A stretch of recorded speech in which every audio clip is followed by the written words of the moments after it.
I used to think the word hero meant something. Back around 2010, during Iraq and Afghanistan, it was everywhere. Help for Heroes had been going for a couple of years by then, getting headlines, raising millions, even packing out Twickenham for a concert. The media were paying attention. But before you knew it, there was every kind of thing for heroes. I was actually surprised there wasn't even butt plugs for heroes. And before you go searching for that, I've already checked, it doesn't exist.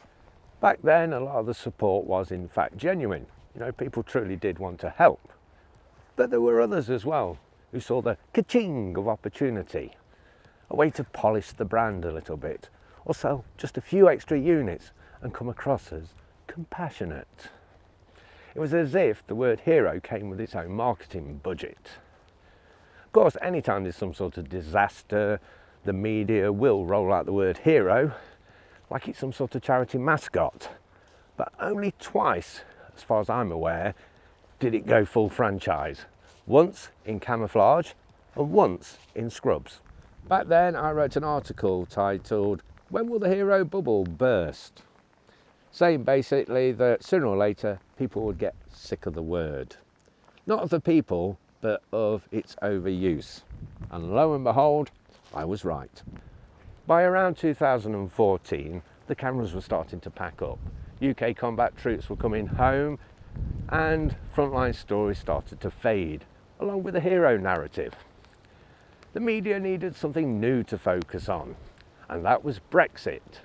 We went from Help for Heroes wristbands to Leave or Remain slogans almost overnight. Okay, I'm not putting on a tinfoil hat here, but have you noticed that any time the country starts to come together, something seems to turn up to split us apart again? Now that might be just how the media works. Or maybe our reptilian overlords are allergic to people getting on. Fast forward to 2020 and the hero narrative rises again. This time it's for nurses and delivery drivers and all the other essential workers. And there we were, every Thursday, on our doorsteps, clapping like seals. And for a while we did mean it, didn't we? But after a few months it faded, the hashtags disappeared and the be kind messages. And our heroes went back to being overworked, underpaid and forgotten. And right on cue, the next wave of outrage rolls in, doesn't it? Culture wars, identity politics, people picking sides over who's allowed to be offended or not. It's almost as if that just as we remember that we're all in it together, someone comes along and presses the divide button again. Don't get me wrong, they were heroic. Not because they were wearing masks or scrubs, but because they managed to keep it together when half the country was losing the shit over fucking bog rolls. And the problem is, the public's memory is shorter than a TikTok attention span. And that's the problem with the word hero. It gets rolled out when we're scared like a comfort blanket, but then gets packed up, put away when everything becomes calm or we're bored. It's become a badge that people just hand out when they want to feel good about themselves without actually doing anything. Because it's not about clapping on cue or slapping a fancy ribbon on your profile for a week. It's about who you remember when all the noise dies down. Real respect isn't loud. It's about checking in.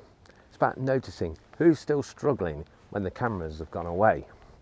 Whether that's nurses, veterans, or anybody holding the line while everybody else is losing their heads. These people aren't looking for a label. What they need is to be acknowledged and remembered more than once a year. Look, I get it. We're living in some fucking crazy times right now. And unless you're a billionaire, we've all got some shit that we're dealing with.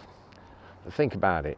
There are other people out there who have that shit going on, plus the weight that their job leaves behind. The kind of weight that you can't just clock out from. So maybe the hero bubble didn't burst.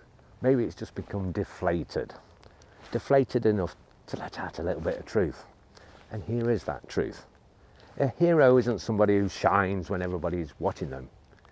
It's who they continue to be when nobody is.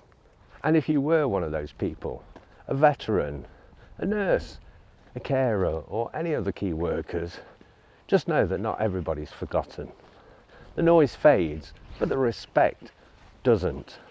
And if you're still struggling with the weight of it all, there is help out there. You don't have to fight it alone. And if that hit a nerve, good, because that's where we feel things. If my kind of straight talk about mental health and life is your kind of thing, then check out my blog. There will be a link below or above, but there will be a link. Just click on it. Click on it now because I've finished.